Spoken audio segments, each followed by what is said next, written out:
एक बहुत ही सुंदर 4 लाइनें ओशो की। तो इसमें उन्होंने कहा कि इंसान के लोग कहते हैं कि दिल में जगह होनी चाहिए, घर में चाहे जगह हो ना हो। तो इसके ऊपर एक बहुत सुंदर कहानी उन्होंने कही है कि एक बार एक फकीर का झोपड़ा था जंगल में। तो वो सो रहा था, रात थी, जोर से बारिश हो रही थी, रात के कोई 12 बजे होंगे। फकीर और उसकी पत्नी दोनों सो रहे थे।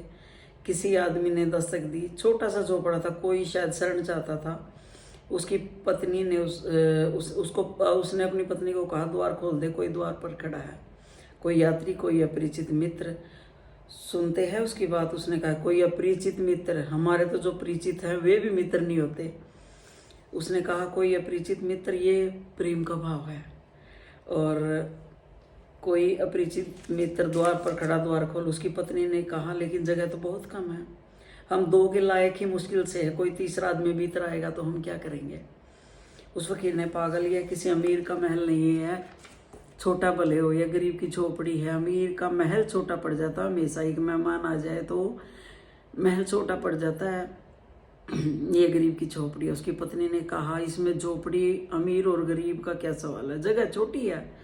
उस फकीर ने कहा, जहाँ दिल में जगह बड़ी हो वहाँ झोपड़ी महल की तरह मालूम होता है, जहाँ दिल में जगह ना हो तो झोपड़ा तो क्या महल भी छोटा हो जाता है।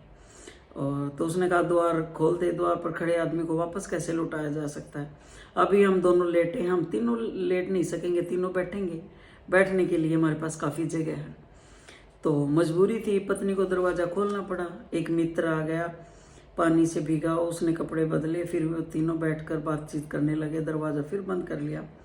फिर किन्हीं 2 आदमियों ने दरवाजे पर दस्तक दी। अब उस फकीर ने उस मित्र को कहा कि वह दरवाजे के पास बैठा था कि दरवाज़ा खोल दे, मालूम होता है कोई आया है।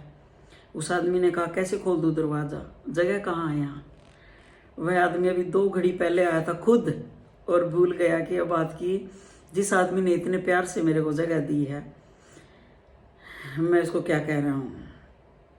उसने प्रेम से मुझे जगह दी थी, वह मुझे जगह नहीं दी थी, प्रेम था उसका उसके भीतर, इसलिए जगह दी थी। अब फिर कोई दूसरा आ गया, फिर जगह बनानी पड़ेगी। लेकिन उस आदमी ने कहा, नहीं, दरवाज़ा खोलने की ज़रूरत नहीं, मुश्किल से हम तीनों बैठे हुए हैं। वो फकीर हंसने लगा। उसने कहा, बड़े पागल हो, मैंने तुम्हारे लिए जगह नहीं की थी, प्रेम था मेरे भीतर, इसलिए मैंने जगह की थी।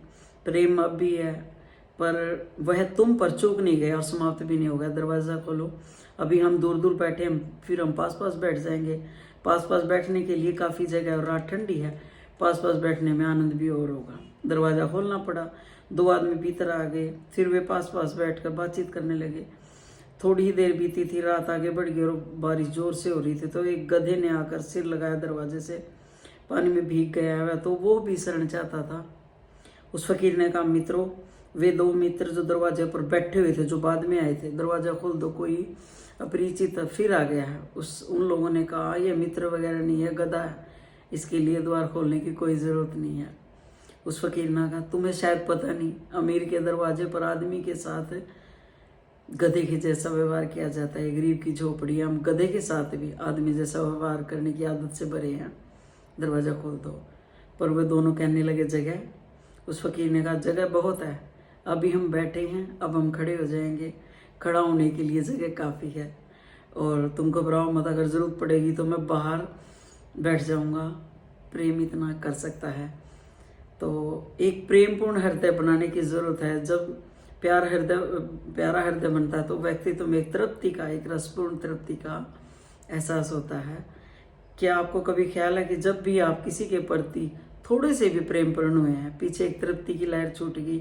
क्या आपको कभी भी ख्याल है कि जीवन में तृप्ति के एक क्षण वे ही रहे हैं जो बेशर्त प्रेम के पल रहे हैं, जब कोई शर्त न रही होगी प्यार की? जब आपने रास्ते चलते एक अजनबी आदमी को देखकर मुस्कुरा कर दिया होगा, उसके पीछे छुट्टी की तृप्ति का कोई अनुभव है? उसके पीछे साथ आ गया एक शांति का भाव, एक प्राणों में आनंद की लहर का कोई पता? जब राह चलते किसी आदमी को उठा लिया हो, किसी गिरते हुए को संभाल लिया हो, किसी बीमार को एक फूल दे दिया हो, इसलिए ज़रूरी नहीं कि वह आपकी माँ है, इसलिए नहीं कि वह आपका पिता है, नहीं, वह आपका चाहे कोई भी नहीं है, लेकिन एक फूल किसी बीमार को दे देना बहुत आनंदपूर्ण है। व्यक्तित्व में प्रेम की संभावना बढ़नी चाहिए, वह इतनी बढ़नी चाहिए कि पौधों के प्रति, पक्षियों के प्रति, पशुओं के प्रति, आदमियों के प्रति, अपरिचितों के प्रति, अनजान लोगों के प्रति, जो बहुत दूर है उनके प्रति, चांद तारों के प्रति भी प्रेम होना चाहिए हमारा। जितना प्रेम हमारा बढ़ता है उतना ही जीवन में निखार आता है। प्रेम और ध्यान दोनों मिलकर उस दरवाजे को खोल देते हैं जो